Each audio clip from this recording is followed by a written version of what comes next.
इसलिए जब तक आप इंडिपेंडेंट नहीं हो जाते, जब तक आप खुद डॉक्टर, आपको ये महसूस नहीं होता कि हाँ अब मैं खुद अपना इलाज, अपने परिवार का इलाज और आसपास के लोगों का भी इलाज कर सकता हूं, तब तक आप दोबारा कोई फीस दिए बिना जितनी देर चाहे इस ट्रेनिंग में बने रह सकते हैं। ऐसा नहीं है कि 30 दिन हो गए और आपको जाना पड़ेगा और दोबारा अगर आपको आना है तो दोबारा फीस देनी पड़ेगी। एक बार फीस दे दी है, हो गया। आप 3 महीने, 4 महीने, 6 महीने, 10 महीने, 1 साल, क्योंकि आज मालती बसोना जी हैं, मनोज कुमार जी हैं, जो 1-1 साल से ज्यादा समय हो गया, 2-2 साल हो गया जुड़े हुए, वो आज भी क्लास में आ जाते हैं। दोबारा कोई फीस हम नहीं लेते हैं। अगली चीज ये है कि इसमें एक सुविधा है जो मैंने शायद आपको फोन पे भी बताया होगा। जैसे ही आपको ऐसा लगता है कि ये ट्रेनिंग अच्छी चीज है, ये सबको सीखना चाहिए, तो आप कुछ और लोगों को इस ट्रेनिंग में ला सकते हैं। जैसे 4 लोग आपके बताने से आएंगे, आपकी फीस आपको वापस कर दी जाएगी। तो हम शुरू करते हैं अपनी बात। आज का दिन हम इस टॉपिक पे बात करेंगे कि इस ट्रेनिंग की जरूरत क्यों है, क्यों ये ट्रेनिंग लेनी चाहिए। मेरा ये मानना है कि हर घर का 1 पर्सन कम से कम उसको ये ट्रेनिंग लेनी चाहिए। हर परिवार में एक डॉक्टर होना चाहिए। ऐसा क्यों है, क्या जरूरत है इस ट्रेनिंग की? हमारे आसपास इतनी सारी मेडिकल फैसिलिटी है। कुछ लोगों के तो घर के पास हॉस्पिटल होंगे, किसी का बेटा डॉक्टर हो सकता है, किसी का पिता डॉक्टर हो सकता है, किसी का भाई बहन डॉक्टर हो सकते हैं। तो इसके बावजूद हम क्यों ऐसा बोलते हैं कि आप खुद अपने डॉक्टर बनिए? क्योंकि इलाज के नाम पे आज जो हमारे साथ हो रहा है वो इतना गलत है, इतना इलॉजिकल है, इतना अनसाइंटिफिक है कि जब आप उस असलियत को जानेंगे तो रोंगटे खड़े हो जाएंगे। अभी अभी आपके सामने एक पेशेंट से मेरी बात हो रही थी, उसका क्रिएटिनिन बढ़ा हुआ है, बाकी और कोई तकलीफ नहीं है। डॉक्टर बोला डायलिसिस करवाना है। हम छोटी छोटी चीजों से बात करते हैं। एक डायबिटीज का पेशेंट, एक व्यक्ति, पेशेंट नहीं है अभी, एक व्यक्ति बुखार की वजह से हॉस्पिटल जाता है, उसको बुखार है, बुखार की वजह से वो हॉस्पिटल जाता है, तो डॉक्टर क्या करता है? हम मानते हैं कि टेस्ट करने चाहिए। एलोपैथी क्या बोलती है कि हमें पहले टेस्ट करने होंगे, हमें पता करना होगा बुखार मलेरिया है, बुखार डेंगू है, बुखार वायरल है, बुखार टाइफाइड है। अगर हम ये टेस्ट कर लेंगे, बुखार की किस्म पता लगा लेंगे, तो इलाज करना आसान हो जाएगा। लेकिन आजकल आप अगर हॉस्पिटल में जाएंगे बुखार को लेकर, तो आपके ये टेस्ट तो किए ही जाएंगे। मलेरिया का टेस्ट होगा, विडाल उसका टाइफाइड का टेस्ट होगा, डेंगू का टेस्ट होगा, लेकिन साथ साथ liver function, kidney function, sugar level, ये सारे टेस्ट होंगे। बुखार के लिए आप गए और देखा, डॉक्टर ने जब टेस्ट किए, रिपोर्ट आई कि आपका शुगर लेवल 300 है, 250 है, तो बुखार की दवा तो देगा ही वो, साथ में वो बोलेगा कि आपकी शुगर हाई है, आपको ये गोली खानी होगी। आप बिना कुछ सोचे समझे, बिना कुछ और बात किए वो गोली खाना शुरू कर देते हैं। गोली खाना शुरू कर देता है व्यक्ति, उसके बाद धीरे धीरे 1 साल बाद, 1.5 साल बाद, 2 साल बाद उस व्यक्ति को पता चलता है, वो शुगर चेक करता है तो उसको पता चलता है कि इस गोली से पहले तो शुगर मेरी नीचे आ जाती थी, अब नहीं आती। तो डॉक्टर के पास जाता है, डॉक्टर बोलता है अब आपको 2 गोलियां खानी।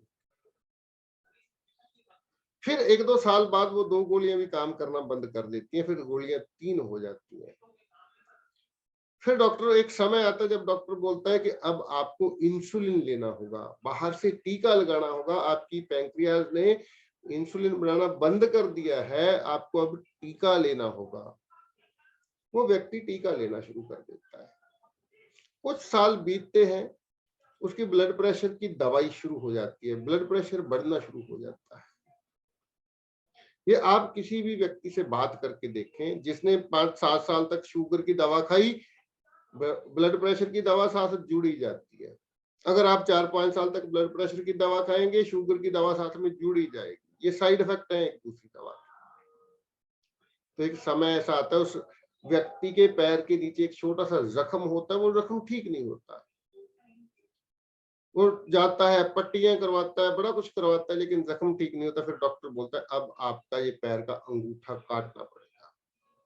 बड़े आराम से वो व्यक्ति अंगूठा काटने की सहमति दे देता है, क्योंकि उसको इतना डरा दिया जाता है कि अगर आपका अंगूठा नहीं काटा गया तो पैर काटना पड़ेगा, पैर नहीं काटा गया तो टांग काटनी पड़ेगी।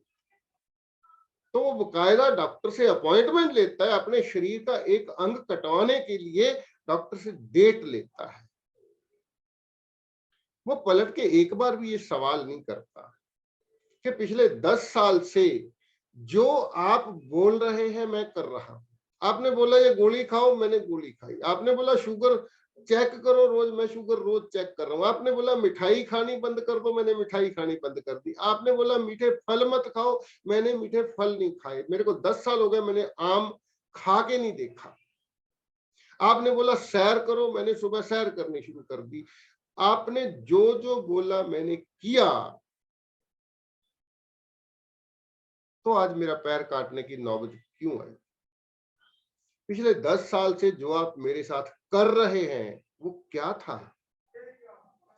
अगर वो इलाज था तो पैर काटने की नौबत क्यों आई? या तो उस व्यक्ति की आंखें कमजोर हो जाएगी, नजर कमजोर हो जाएगी, या उस व्यक्ति का पैर काटना पड़ेगा, या उस व्यक्ति की किडनी खराब हो जाएगी, या उसको हार्ट अटैक आने की नौबत आ जाएगी। क्या ये इलाज है? अगर इसको इलाज बोलते हैं तो आप समझ सकते हैं कि ये बहुत बुरी चीज है। इतनी बड़ी पढ़ाई करने के बाद, कई कई साल लगा के डिग्री करने के बाद, वो डॉक्टर सिंपल शुगर ठीक नहीं कर पा रहे लोगों को। आप अपने डॉक्टर से पूछ के देखिए, आप अपने आसपास के डॉक्टरों से पूछ के देखिए, क्या आपने कभी किसी की शुगर की दवा बंद करवाई है? जवाब होगा नहीं। ये दवा तो बंद करनी नहीं होती। हमारी पढ़ाई, हमारी स्टडी तो ये बोलती है कि अगर ब्लड प्रेशर की दवा शुरू होगी तो जीवन भर खानी पड़ेगी, अगर डायबिटीज की दवा शुरू होगी जीवन भर खानी पड़ेगी। तो अगर वो डॉक्टर एक साधारण सी शुगर की दवा बंद नहीं किसी की करवा सकता, अगर किसी की ब्लड प्रेशर की दवा बंद नहीं करवा सकता, तो क्या उम्मीद करेंगे? वो जान कैसे बचाएगा किसी मरीज? तो शॉकिंग तथ्य ये है, एक रिसर्च है, डॉक्टर विश्वरूप राय चौधरी जी की एक किताब है, उस किताब का जो सिरलेख है वो है why mortality rate drops when doctor go on strike. जब डॉक्टर हड़ताल पे जाते हैं, जिस हॉस्पिटल के डॉक्टर हड़ताल कर देते हैं, तो उन दिनों में, जिन दिनों में वो डॉक्टर काम नहीं करते, उन दिनों में वहां का मौत दर कम हो जाता है। एक बहुत बड़ी रिसर्च है। एक मीटिंग होती है साल में एक बार, 3 दिन की मीटिंग होती है। वो 3 दिन सारे कार्डियोलॉजिस्ट जो दिल के स्पेशलिस्ट होते हैं वो उस मीटिंग में इकट्ठा होते हैं। तो एक समय ऐसा आया जब उन्होंने सोचा कि आप सारे स्पेशलिस्ट लोग तो एक जगह यहाँ आ जाते हो 3 दिन मरीजों को क्या होता होगा? मरीजों का, लोग तो मर जाते होंगे, बंद करो ये मीटिंग। लेकिन उन्होंने सोचा कि मीटिंग बंद करने से पहले हम एक सर्वे तो करके देखें कि सच में उन 3 दिनों में मरीजों का क्या होता है। तो उस सर्वे में पाया गया कि उन 3 दिनों में मौतें कम होती हैं। और ये जो रिसर्च है, ये अमेरिकन हार्ट एसोसिएशन द्वारा की गई है और बकायदा एक मेडिकल जर्नल में छपी हुई है। इसका मतलब क्या हुआ? जिस डॉक्टर को हम भगवान मानते हैं, जिस डॉक्टर के पास जाके हमें लगता है कि अब हम सेफ हैं, अब हम बच जाएंगे, वो डॉक्टर खुद मौत की वजह बनता है। जिस दिन वो छुट्टी पे होता है उस दिन मौतें कम होती हैं, जिस दिन वो हड़ताल पे होता है उस दिन मौतें कम होती हैं। तो क्या हम ऐसे डॉक्टर पे भरोसा करेंगे जब खुद अपने डॉक्टर बनना चाहें? इसलिए ये ट्रेनिंग लेना जरूरी है, क्योंकि डॉक्टर विश्वरूप राय चौधरी एक और बात बोलते हैं कि अगर किसी को हार्ट अटैक आ जाए और घर के लोग जबरदस्ती आपको हॉस्पिटल लेके जा रहे हैं, तो आप अगर भगवान में विश्वास रखते हैं तो एक ही प्रार्थना कीजिए, हे भगवान मुझे ये हॉस्पिटल ले जा तो रहे हैं, कुछ ऐसा करो कि आगे डॉक्टर ना मिले। ऐसी प्रेयर करनी चाहिए, क्योंकि अगर डॉक्टर मिल गया, क्योंकि हार्ट अटैक तो 2-4 मिनट की खेल होती है, 2-4 मिनट में डॉक्टर के पास आप नहीं पहुंच सकते। जब तक आप डॉक्टर के पास पहुंचे तब तक जो होना है हो चुका होता है। डॉक्टर तो बिल बनाएगा, केवल बिल बनाएगा, बड़े बड़े इंजेक्शन, बड़ी बड़ी ऐसी कोई वेंटिलेटर पे लगा दिया, ऐसा कर दिया, वैसा करके 2-4 लाख का बिल बन जाएगा। हमें लगता है कि अगर हार्ट में तकलीफ है तो हार्ट के डॉक्टर के पास जाना चाहिए, किडनी में तकलीफ है तो किडनी के स्पेशलिस्ट के पास जाना चाहिए, कैंसर है तो उसका स्पेशलिस्ट अलग है। क्या जरूरी है? क्या सच में ऐसा ही होना चाहिए? क्या हर अंग के लिए अलग डॉक्टर होना चाहिए? क्या ये लॉजिकल है? क्या ये साइंटिफिक है? तो हमारा मानना यह है गलत है। ये कोई जरूरत नहीं इसकी। लॉजिक क्या है? जब हम खाना खाते हैं, जब हम खाना खाते हैं तो क्या हम ऐसे खाना खाते हैं कि ये वाली बाइट मैं हार्ट के लिए खा रहा हूँ, ये वाली बाइट मैं किडनी के लिए खा रहा हूँ, ये वाली बाइट मैं अपने फेफड़ों के लिए खा रहा हूँ? क्या हम खाना ऐसे खाते हैं? नहीं खाते। हम खाना खाते हैं, खाना स्टमक में जाता है, वहां वो डाइजेस्ट होता है, उसके बाद वो स्मॉल इंटेस्टाइन में जाता है, उसके सारे इंग्रेडिएंट लिवर से होते हुए खून में घुल जाते हैं और फिर खून घूमता है, सर्कुलेट होता है और वो सारे इंग्रेडिएंट जिस जिस सेल को चाहिए सारे सेलों में इक्वली डिवाइड हो जाते हैं। हम बाहर से ऐसे सोच के नहीं खाते कि ये वाली बाइट मेरे हार्ट में जाएगी। अच्छा, जब हम पानी पीते हैं, क्या हम ऐसे पीते हैं कि ये वाला घूंट गया जी मेरी किडनी में,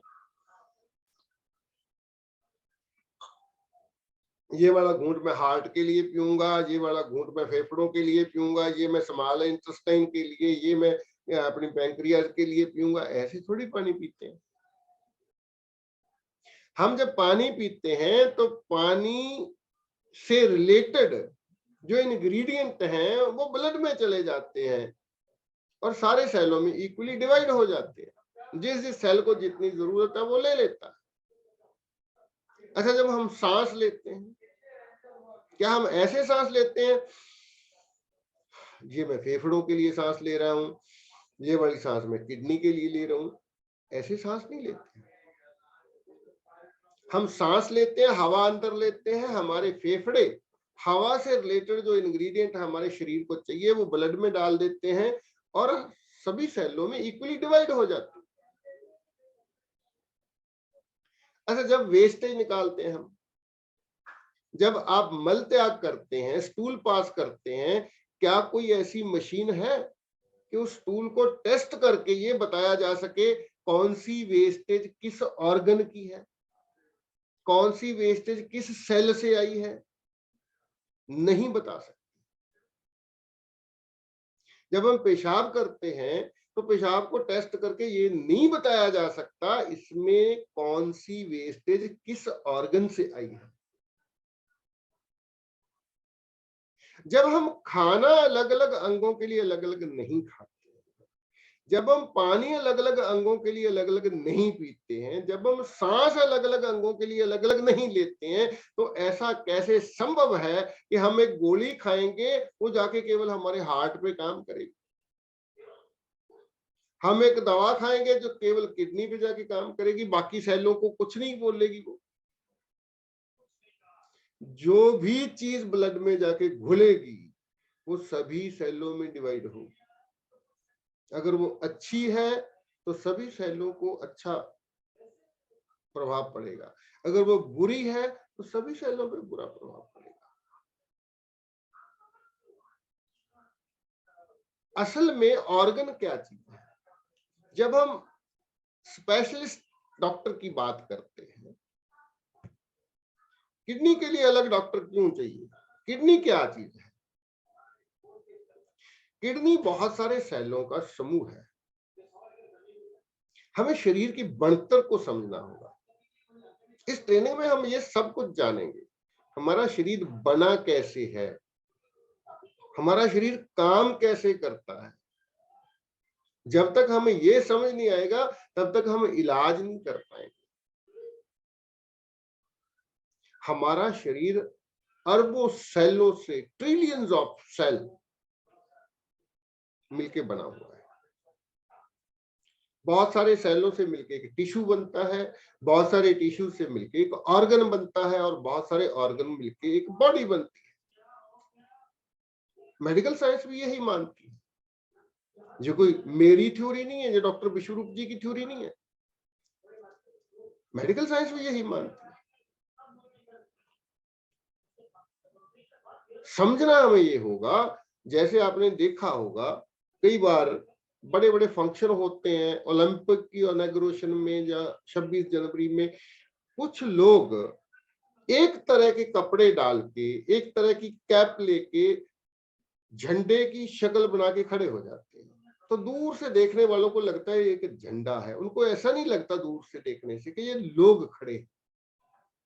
वो जिस तरह की आकृति बनाते हैं दूर से वो आकृति दिखती है, लोग नहीं दिखते। इसी तरह से हमारे बहुत सारे सेलों ने मिलके ये कान की आकृति बनाई हुई है, तो हमें कान दिख रहा है, लेकिन ये बहुत सारे सेल हैं एक जैसी ड्रेस डाल। इसी तरह बहुत सारे सेल हैं जिन्होंने नाक की आकृति बनाई हुई है। सेल है, ये उंगली है, एक नहीं है ये, इसमें हजारों नहीं लाखों सेल होंगे। इसी तरह लाखों सेल मिलके किडनी बनती है, ऐसे बहुत सारे सेल मिलके हार्ट बनता है। हार्ट अपने आप में क्या है? बहुत सारे सेलों का एक समूह है जो एक जैसे तालमेल से काम करते हैं। उनकी ड्यूटी है, वो अपनी ड्यूटी कर रहे हैं। किडनी क्या है? बहुत सारे सेलों का समूह है, वो अपने तालमेल से, उनको कुछ काम दिया है कुदरत ने, वो काम पूरा करते हैं। कभी भी हमारा ऑर्गन बीमार नहीं होता है, बीमार होता है हमारा सेल। कोई भी ऑर्गन एकदम से 100% डैमेज नहीं होता, वो धीरे धीरे। आपने किडनी पेशेंट को भी देखा होगा, डॉक्टर बोलता है 10% किडनी काम कर रही है जी, 20% डैमेज हो गई है जी, 30% डैमेज हो गई है जी। इसका मतलब क्या है? उतने परसेंट सेल काम नहीं कर रहे। तो हमें इलाज ऑर्गन का करना चाहिए कि सेल का करना चाहिए? ऑर्गन का इलाज हम कर कैसे सकते हैं? ऑर्गन अपने आप में कोई चीज ही नहीं है। सेल है, बहुत सारे सेल मिलके काम कर रहे हैं, लेकिन उनमें से कुछ सेल बीमार हो गए, हमें उन बीमार सेलों का इलाज करना है। जब तक हम इस चीज को नहीं समझेंगे, जब तक हम सेल का इलाज नहीं करेंगे, ऑर्गन ठीक नहीं हो पाएगा। यही कारण है। आप पूछ के देखिए, जैसे ही हमें थोड़ी सी तकलीफ होती है हम डॉक्टर के पास भागते हैं। किसी के पैरों में सूजन आती है तो वो किडनी स्पेशलिस्ट के पास जाता है। उसके पास जाने से पहले अब पता तो करके देखिए कि इस डॉक्टर ने कितने लोगों की किडनी ठीक की है। कितने ऐसे लोग हैं जो इसके पास आए जिनकी किडनी 50% डैमेज थी और इन्होंने इलाज किया, फिर वो 40% डैमेज रह गई, 30% डैमेज रह गई, 20% डैमेज रह गई, फिर ठीक हो गई, दवाइयां बंद हो गई। पता तो करके देखिए, आपको एक भी पेशेंट ऐसा नहीं मिलेगा। कैसे पेशेंट मिलेंगे कि जब पेशेंट डॉक्टर के पास गया था तब उसकी किडनी 40% डैमेज थी, फिर उसने दवाइयां खाई तो 50% डैमेज हो गई, फिर और दवाइयां खाई 60% डैमेज हो गई, फिर और दवाएं खाई 70% डैमेज हो गई, फिर डायलिसिस शुरू हो गया, फिर किडनी 100% डैमेज हो गई, फिर किडनी ट्रांसप्लांट कर दी, बदल दी गई। और जो डॉक्टर आपको किडनी ट्रांसप्लांट के बारे में बोलता है उससे एक बार पूछिए, क्या इस बात की कोई गारंटी है कि ये किडनी कितने दिन चलेगी? 0% गारंटी, कोई गारंटी नहीं। नई किडनी डाली, 10 मिनट बाद वो किडनी डैमेज हो गई। बहुत सारे ऐसे केस देखने को मिलेंगे। किडनी डाली नहीं, 15 दिन बाद वो किडनी डैमेज हो गई। एक कॉमन सेंस की बात हम करते हैं, कॉमन सेंस का सवाल।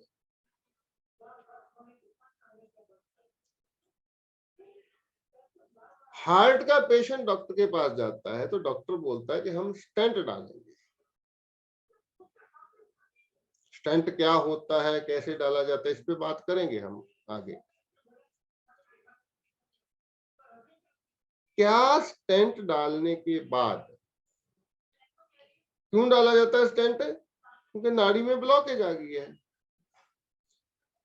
वो ब्लॉकेज क्यों आई? जब तक उस ब्लॉकेज के कारण को दूर नहीं किया जाता तब तक स्टेंट डालने का कोई लाभ है? पहले भी ब्लॉकेज आई है, आपने उस ब्लॉकेज को साइड पे कर दिया, बीच में स्प्रिंग डाल दिया। अब क्या दोबारा ब्लॉकेज नहीं आएगी? क्योंकि कारण तो दूर ही नहीं किया आपने, ब्लॉकेज का तो कोई इलाज किया ही नहीं, आपने तो उस ब्लॉकेज को साइडों में धकेल दिया, बीच में स्प्रिंग डाल दिया। जब तक ब्लॉकेज के कारण को दूर नहीं किया जाता तो ब्लॉकेज फिर आएगी। इसीलिए एक स्टेंट डलता है, साल बाद दूसरा स्टेंट डल जाता है, फिर तीसरा। लोगों के ये राजू श्रीवास्तव की डेथ हुई है पीछे, एक सेलिब्रिटी हास्य कलाकार जो थे, उनके 9 स्टेंट डले हुए थे, 8 या 9 स्टेंट डले हुए। क्या ये इलाज है? किडनी खराब हो गई, डॉक्टर बोला किडनी बदल देंगे। आपके परिवार से एक स्वस्थ व्यक्ति किडनी डोनेट करेगा, उसकी किडनी निकाल के आपके लगा देंगे। लेकिन वो किडनी खराब क्यों हुई, उसकी वजह क्या थी? अगर उस वजह को दूर नहीं किया गया तो नई डाली किडनी खराब नहीं होगी। जिस वजह से पहली ओरिजिनल जो कुदरत ने ओरिजिनल किडनी दी थी, जिस वजह से वो खराब हो गई, तो जो नई डाल रहे हैं किसी दूसरे की निकाल के, अगर उस वजह को दूर नहीं किया गया तो क्या दूसरी किडनी खराब नहीं होगी? क्या ये इलाज है? क्या हम अपने शरीर को एक कार समझते हैं, गाड़ी समझते हैं? गाड़ी के साथ क्या होता है?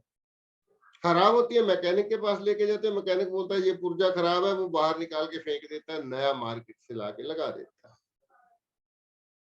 हमारा शरीर कोई कार नहीं है, कोई गाड़ी नहीं है, मानव निर्मित मशीन नहीं है।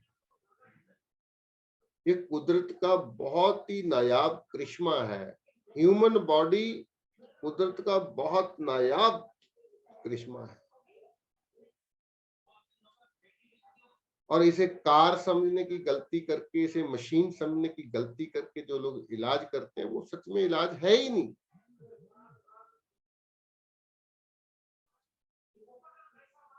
मीटिंग बंद होने जा रही है जी। ये हैंड रेज किया है जी रियल मी। मैं एक बात बोलना चाहता हूं जी, आपने साथ नाम लिखिए प्लीज। वहां एक ऑप्शन आती है, अगर आप अपना नाम लिखेंगे तो मुझे पता होगा कि मेरे सामने कौन है। तो इसलिए जरूरत है इस ट्रेनिंग की कि हम जो डॉक्टर बोल रहा है वो कर रहे हैं। बहुत सारे लोगों से प्रश्न पूछते हैं। आज भी एक पेशेंट से बात हो रही थी, क्रिएटिनिन बढ़ा हुआ है और कोई तकलीफ नहीं है, डॉक्टर बोल रहा है डायलिसिस करवाओ। कोई व्यक्ति बोलता है मेरा हफ्ते में 2 बार डायलिसिस हो रहा है। मैं उनसे पूछता हूं कि आपने कभी 1 बार करवा के देखा? अरे भाई 2 बार डायलिसिस हो रहा है, जब आप 1 बार डायलिसिस करवा के आ जाते हैं, उसके बाद आपको क्या तकलीफ होती है कि आप दूसरा डायलिसिस करवाने जाते हैं? बोलते तकलीफ तो कोई नहीं होती, क्योंकि डॉक्टर ने बोला है 2 बार करना है, इसलिए हम जाते हैं। अरे भाई डॉक्टर का तो बिजनेस है, उसने तो डायलिसिस की मशीन लगा रखी है, जितनी ज्यादा बार आप जाएंगे उसको उतनी ज्यादा बार पैसा मिलेगा। हमें अपनी कॉमन सेंस का इस्तेमाल भी तो करना होगा। अगर तकलीफ कोई नहीं हो रही है तो आप हफ्ते में 1 बार करवाइए डायलिसिस। डायलिसिस कोई इलाज थोड़ी है, डायलिसिस कोई प्रसाद थोड़ी है कि हम 2 बार लेने जाएंगे। डायलिसिस तो टेम्पररी एक हल है कि किडनी काम नहीं कर रही, यूरिन पास नहीं हो रहा, जो पानी आप पी रहे हैं वो बॉडी से बाहर निकलना चाहिए, वो बाहर नहीं निकल रहा, इसलिए वो पानी बॉडी के अंदर रुक रहा है, वो आपके पैरों में सूजन आ रही है, आपकी बॉडी में सूजन आ रही है, तो डायलिसिस की जरूरत है। अगर ये सब नहीं हो रहा है आपके साथ, फिर आप डायलिसिस क्यों करवाते हैं? लेकिन क्योंकि डॉक्टर बोल रहा है इसलिए हम करवाते हैं। तो हमें कॉमन सेंस का भी इस्तेमाल करना होगा। कॉमन सेंस क्या है? साधारण समझ। एक सिंपल सी बात,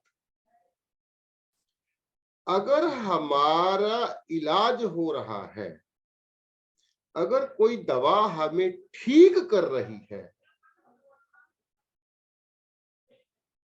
तो वो दवा धीरे धीरे कम होनी चाहिए और बंद हो जानी चाहिए। समझ पा रहे हैं ना बात को? अगर दवा, आपने देखा होगा किसी का एक्सीडेंट होता है, किसी के चोट आती है, जख्म होता है, हाँ जी, हाँ नहीं हो पा रहा, आप जहां भी कर रहे हैं ना उसके नीचे थोड़ा सा उसको टच कीजिए उंगली से, और नीचे एक माइक होगा, माइक जैसी फोटो तस्वीर होगी, एक वीडियो कैमरे जैसी होगी, एक माइक जैसी होगी।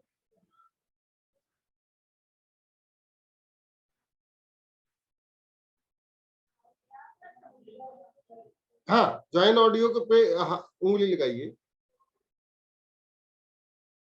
हाँ, आप हाँ सर्च कर रहा है तो ज्वाइन है, इसका मतलब अगर नहीं ज्वाइन हो रहा तो आपको इंटरनेट चेक करना पड़ेगा, प्रॉब्लम है इंटरनेट। नहीं नहीं, उसमें नहीं जाना, ज्वाइन ऑडियो में allow record allow zoom to record audio में, वो तो मैं करूंगा और रिकॉर्ड नहीं हो पाएगा, आपके वहां से रिकॉर्ड नहीं हो पाएगा। आपको केवल अपना ऑडियो ऑन करना है। ये देखो सर्च तो कर रहा है, वो कोशिश कर रहा है कनेक्ट होने की, कनेक्ट हो नहीं पा रहा। आपके पास इंटरनेट फोन का ही है या ब्रॉडबैंड है?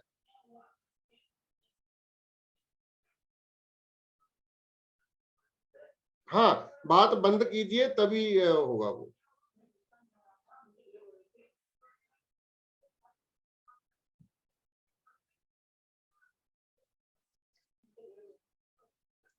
तो उनका ऑडियो ऑन नहीं हो रहा, कोई बात नहीं, उनको हम इसकी रिकॉर्डिंग दे देंगे, वो सुन लेंगे आराम से। तो अगर कोई दिक्कत आती है तो आपको बताना चाहिए। तो कॉमन सेंस क्या है? एक किसी व्यक्ति का एक्सीडेंट होता है, रिया कक्कड़ जी आप कितने फोन से ऑनलाइन हैं?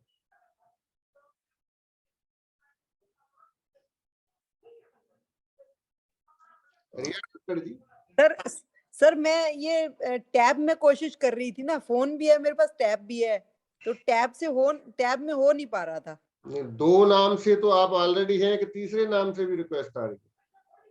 तीसरे नाम से? हाँ, नहीं नहीं, तीसरे नाम से तो कुछ नहीं होगा। चलिए मैं एडमिट कर दिया है, देखते हैं वो भी होता है कि नहीं, शायद पहली रिक्वेस्ट हो। अच्छा, ये बंद कर। वो हो गया। अच्छा, ऑडियो बंद कर लीजिए, कोई बात नहीं। तो हाँ, आपका हो गया जी, सुनाई दे रहा है ना अब विजय जी? हाँ जी हो गया। ओके, बंद कर लीजिए अपना ऑडियो, बंद कर। तो मान लीजिए किसी का एक्सीडेंट होता है, उसे चोट लगती है, जख्म हो जाता है, डॉक्टर के पास जाते हैं, डॉक्टर जख्म को सिल देता है, सिलने के बाद वो आपको दवाएं देता है। तो आप वो 1 हफ्ता 10 दिन की दवा खाते हैं, जख्म ठीक हो जाता है, उसके बाद दवा बंद हो जाती है। यही इसी को इलाज बोला जा सकता है।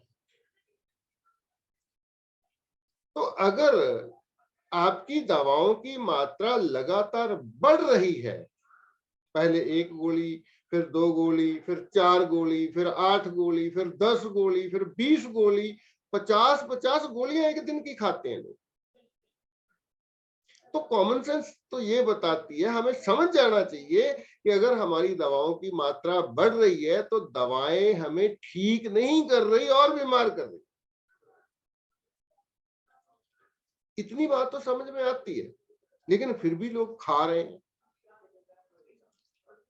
अगर आपको आराम नहीं आ रहा तो आप कोई दूसरी पैथी ट्राई कीजिए ना। ये तो उस डॉक्टर की ईमानदारी ऐसी होनी चाहिए कि आपने 1 महीना 2 महीने इलाज कराया, नहीं आराम आ रहा, तो उस डॉक्टर को बोल देना चाहिए भाई आप किसी और जगह दिखा लो। वो दवाएं बढ़ाता जा रहा है, हर बार जब आप डॉक्टर के पास जाते हैं वो 2 गोलियां बढ़ा देता है। ये कोई इलाज है?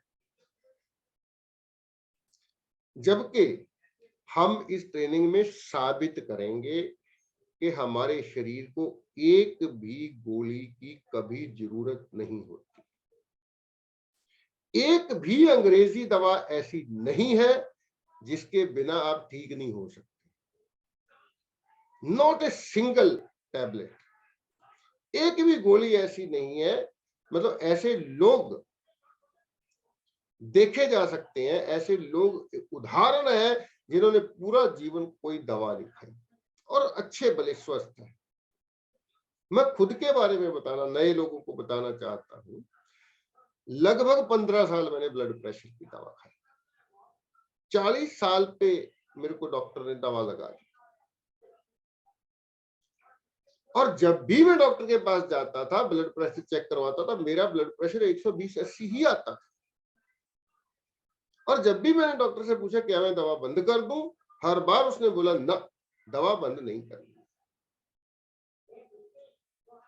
और 3 साल तक मैंने शुगर की दवा खाई। बहुत बार मेरी शुगर लो हो जाती थी और हमेशा डॉक्टर ये बोलता था आप अपनी जेब में कुछ मीठा रखा करो, दवा बंद नहीं करनी। अगर शुगर लो होती है तो आपको मीठा खाना होगा। लेकिन जैसे ही मैंने डॉक्टर विश्वरूप जी से ये सारा कुछ सीखा, आज से 3.5 साल पहले मैंने डे 1 से ब्लड प्रेशर की दवा, शुगर की दवा, एसिडिटी की दवा, खून पतला करने वाली दवा, कोलेस्ट्रॉल की दवा, सारी दवाएं एकदम से बंद कर दी और 3.5 साल से एक भी टेबलेट नहीं खाई। पूरी तरह से फिट हूं। अगर मैं 1 घंटा आपके सामने बैठ के बोल रहा हूं तो इसका मतलब आप समझ सकते हैं मैं पूरी तरह से फिट हूं, कोई प्रॉब्लम नहीं है।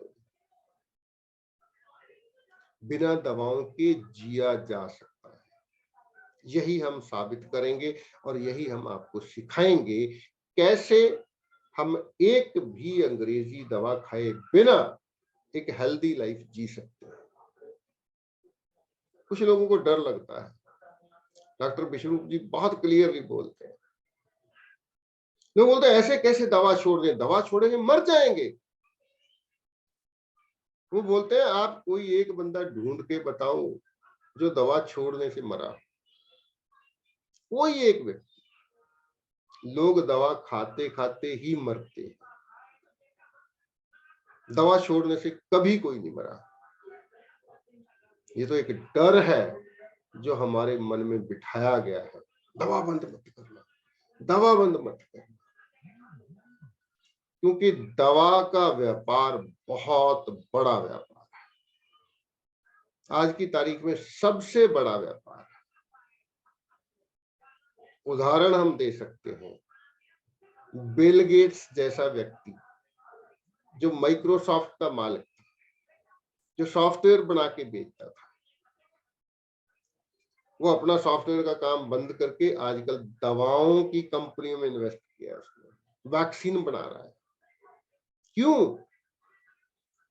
उस बिजनेसमैन को समझ आ गया कि सबसे ज्यादा पैसा हेल्थ के बिजनेस में है, दवाओं में है, वैक्सीन बनाने में है। तो ये जो पूरा का पूरा नेक्सस है, ये पूरा का पूरा षड्यंत्र है, इस ट्रेनिंग में मैं साबित करूंगा कि जो भी लेवल्स तय किए गए हैं, शुगर का इतना लेवल होना चाहिए, ब्लड प्रेशर का इतना लेवल होना चाहिए, ये सारा का सारा षड्यंत्र है। और ये षड्यंत्र केवल इसलिए है कि लोगों को दवा खिला खिला के बीमार किया जाए और फिर उस बीमारी के नाम से और दवाएं खिलाई जाएं, फिर और दवाएं खिलाई जाएं और लोगों की जेब से पैसा निकाला जा सके। एक बात और डॉक्टर विश्वरूप बोलते हैं कि जब भी कोई डॉक्टर आपको दवाएं लिख के देता है, उससे पूछिए कि क्या आपके पास कोई एक एविडेंस ऐसा है, मेडिकल एविडेंस, कोई एक मेडिकल एविडेंस ऐसा है कि इन दवाओं से मेरी क्वालिटी ऑफ लाइफ अच्छी हो जाएगी और मेरा लाइफ स्पैन लंबा हो जाएगा, मेरा जीवन काल लंबा हो सकता है इन दवाओं से और मेरी क्वालिटी ऑफ लाइफ अच्छी हो सकती है। इसका अगर एक भी मेडिकल एविडेंस आपके पास है तो मुझे दिखाइए। कोई एविडेंस नहीं है। जितने भी एविडेंस हैं, जितनी भी ट्रायल्स हैं, जितनी भी स्टडी हुई है, जितनी भी रिसर्च है, सारी की सारी ये बताती है कि दवाएं आपको ठीक नहीं करती हैं, दवाएं आपको और बीमार करती हैं। और ठीक अगर कोई करता है वो केवल आपका शरीर ही खुद को ठीक कर सकता है और दुनिया की कोई ताकत इसको ठीक नहीं कर सकती।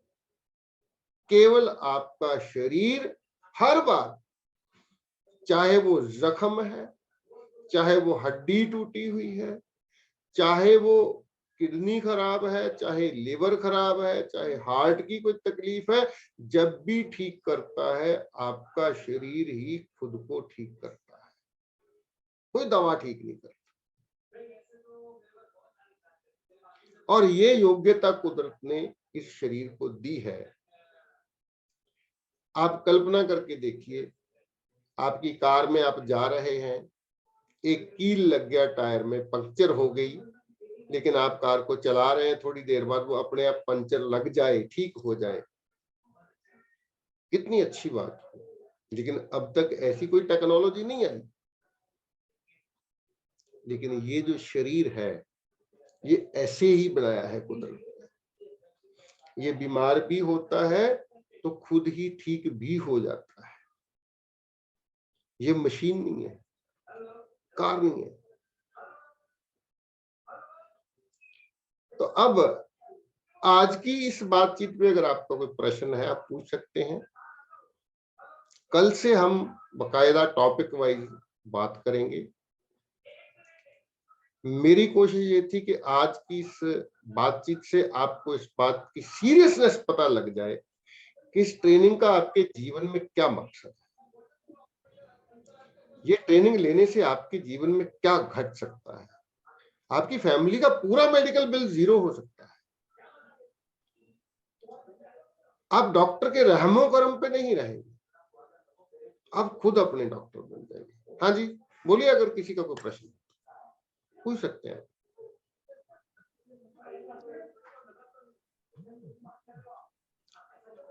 मल्लिकार्जुन जी कुछ पूछना चाहते हैं? हाँ सर, एक प्रश्न है। बोलिए। सर, आपने बोला कि हमारा बॉडी ये मशीन की तरह नहीं है, या ये कुदरत ने बनाया है, और ये कुछ खराब हो गया तो अपने आप ठीक हो जाता है जी। अब तक हम सुन रहे थे, पढ़ रहे थे कि ये हमारा बॉडी भी एक मशीन की तरह है, इसका भी मेंटेनेंस करना पड़ता है, वो करना पड़ता है वगैरह वगैरह। लेकिन मैंने आज आपसे सुना कि ये मशीन नहीं है और ये कुदरत ने बनाया हुआ अलग ही चीज है, इसको मेंटेन अपने आप रिपेयर हो जाता है। बिल्कुल। ये थोड़ा इसको थोड़ा और मे बी नेक्स्ट क्लास में या टाइम में, तभी थोड़ा इसको थोड़ा हम थोड़ा डाइजेस्ट करने में थोड़ा टाइम लगेगा शायद इसको। नहीं नहीं नहीं, सर जी, नहीं, अभी कर देते हैं डाइजेस्ट, आपको बहुत इजीली डाइजेस्ट हो जाएगा। कल हम जो बात करेंगे ना, वो इसी टॉपिक हाँ पे सर। करेंगे। अगर ये मशीन अपने आप को ठीक कर लेती है तो फिर ठीक होता क्यों नहीं है? किडनी खराब हो गई तो ठीक क्यों नहीं होती? फिर हम क्यों डॉक्टर के पास जाते हैं? जब ये कर सकती है तो एक सिंपल सी बात डिटेल में कल करेंगे। सिंपल सी बात आपको समझ आ जाएगी। हमारे शरीर के अंदर एक डॉक्टर है जो बचपन से कुदरत ने हमें दिया है।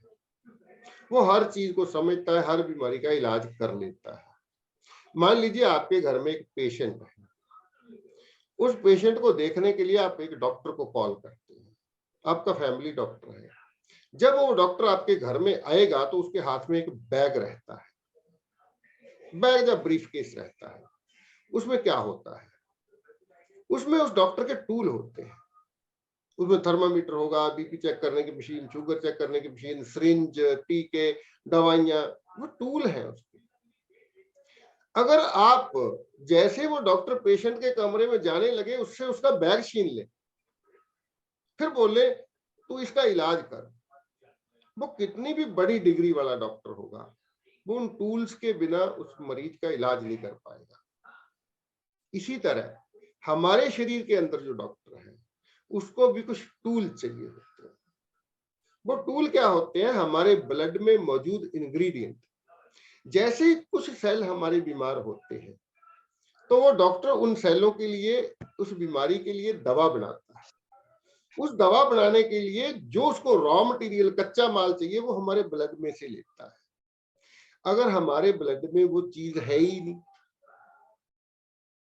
ब्लड में वो चीज कहां से आएगी? हमारे खाने से आएगी। मान लीजिए उसको कैल्शियम चाहिए, तो हमारे खाने में कैल्शियम अगर है ही नहीं या घटिया क्वालिटी का कैल्शियम है, तो वो दवा तो बना लेगा लेकिन वो इफेक्टिव नहीं होगी, वो ठीक नहीं कर पाएगा उनको। क्लियर हो गया जी? हाँ सर, हाँ सर, ओके। ये ठीक करता है खुद को, हमें केवल उसको टूल प्रोवाइड करवाने हैं और कुछ नहीं करना। और वो टूल किसी दवा से नहीं हो सकते। उसको दवा से, कैल्शियम की गोली से कैल्शियम लेके वो दवा नहीं बना पाएगा। वो कैल्शियम नेचुरल सोर्स से मिलेगा, तभी वो दवा बना पाएगा। या जो आयरन चाहिए, या उसको विटामिन चाहिए, या कुछ भी चाहिए, जो इंग्रेडिएंट उसको चाहिए उस दवा बनाने के लिए, ठीक करने के लिए, अगर वो नेचुरल सोर्स से मिलेंगे उसको, तभी वो इफेक्टिव दवा होगी। तो जैसे ही हम डाइट चेंज करते हैं, जैसे हम ऐसी डाइट देते हैं जिसमें वो सारे इंग्रेडिएंट मौजूद होते हैं, शरीर अपने आप को ठीक करना शुरू कर देता है। इसीलिए तो पिछले 1 साल से ऐसे लोग जिनको डॉक्टर ने बोल दिया कि अब तेरा किडनी ट्रांसप्लांट होगी, वो लोग भी हमारे हिम्स हॉस्पिटल में जाके किडनी बिना ट्रांसप्लांट किए वही पुरानी वाली किडनी ठीक हो रही है, बिना दवा दिए वही किडनी काम करना शुरू कर रही है। तो कल हम इस पे डिटेल पे बात करेंगे, डिटेल में किस तरह से हमारा शरीर खुद को क्योर करता है, किस तरह से क्यों हमारा शरीर खुद को क्योर नहीं कर पाता है, इस पे कल डिटेल में बात करेंगे।